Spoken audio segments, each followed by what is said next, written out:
पदेवर। मेरे मित्रों, आज आपका विषय है सुख नाशोपदेशः अनर्थ परंपरा।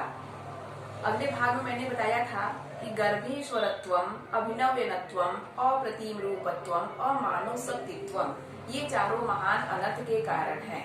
यानी जन्म से ही धन संपत्ति का होना, नई युवा अवस्था का होना, अत्यधिक बलशाली होना और अत्यधिक सुंदर होना, ये चारों महान अनर्थ के कारण है। यानी यह सब निश्चयतः अनर्थों की एक बहुत बड़ी श्रृंखला है। कहते हैं कि अविनया नाम एकैक अप्येषातां तनयम् किमुत समवायः। अविनया नाम एकैक अप्येषाम् आयतनम् किमुत समवायः, अर्थात इनमें से एक क्या, यानी जन्म से ही धन संपत्ति का होना, नई युवावस्था का होना, अत्यधिक सुंदर होना और अत्यधिक बलशाली होना, ये चारों महान अनर्थ के कारण माने गए हैं। ये यानी कि इनमें से एक उदंडताओं का घर होता है।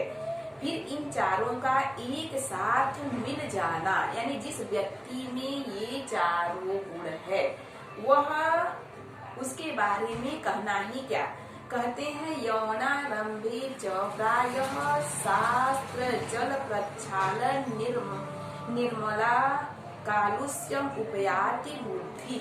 यानी शास्त्र जल से प्रक्षालित होने के बाद भी, यानी युवावस्था के प्रारंभ में शास्त्र रूपी जल के द्वारा प्रक्षालन अर्थात स्नान करने से निर्मल हुई बुद्धि भी प्रायः कलुषता को प्राप्त हो जाती है या कर जाती है। क्यों कर जाती? क्योंकि अनुचित धौलता सरागैव भवति यूनाम दृष्टि। यानी युवावस्था के प्रारंभ में शास्त्र रूपी जल के द्वारा प्रक्षालन करने से निर्मल हुई बुद्धि प्रायः कलुषता को प्राप्त कर जाती है। क्यों? क्योंकि अपहरति च वाक्येव शुष्क पत्रम समुदभूत रजो भ्रांति दूरात्मेच्छया यवना समय पुरुषम प्रकृति।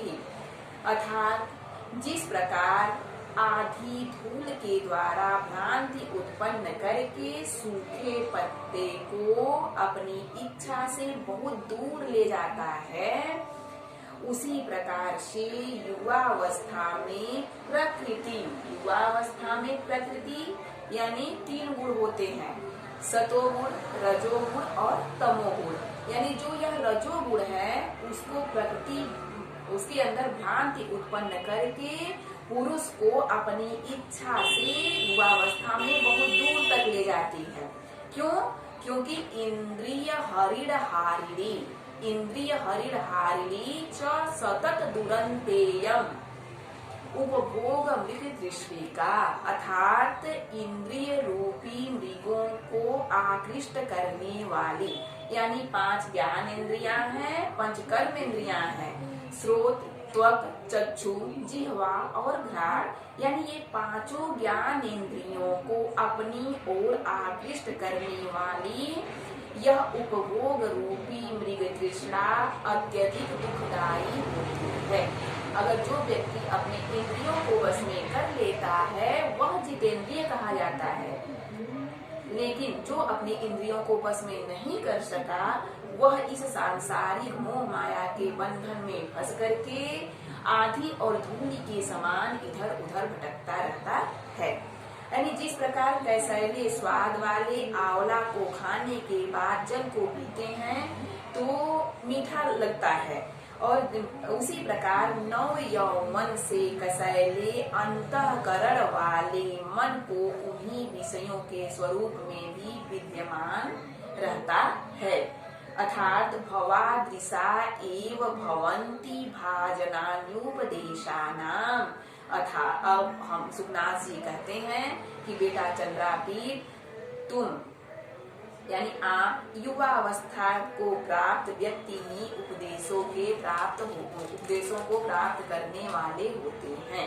यानी आपका राज्याभिषेक होने वाला है, आप राज्यभार को संभालने वाले हैं, तो राज्यभार को ग्रहण करने से पहले आपको किस दिशा में जाना है, किस दिशा में नहीं जाना है, कौन सा कार्य आपके लिए श्रेयस्कर है, कौन सा कार्य आपके लिए कठिन है, उसी बारे में मैं आपसे चर्चा कर रहा हूँ। क्यों? क्योंकि युवावस्था में होने वाली कठिनाई और धन संपत्ति का प्राप्त हो जाना, अत्यधिक सुंदर रहना और अत्यधिक बलशाली, ये चारों गुण आपके पास है। इसलिए मैं आपको ये उपदेश दे रहा हूँ, क्योंकि सभी लोग जानते हैं कि सर्वे गुणा कांचनम आश्रयन्ति, यानी सभी गुण धन का ही आश्रय लेते हैं। जिसके पास धन संपत्ति आ गई, वह व्यक्ति किस दिशा में जा रहा है उसके लिए उपदेश अत्यधिक आवश्यक है।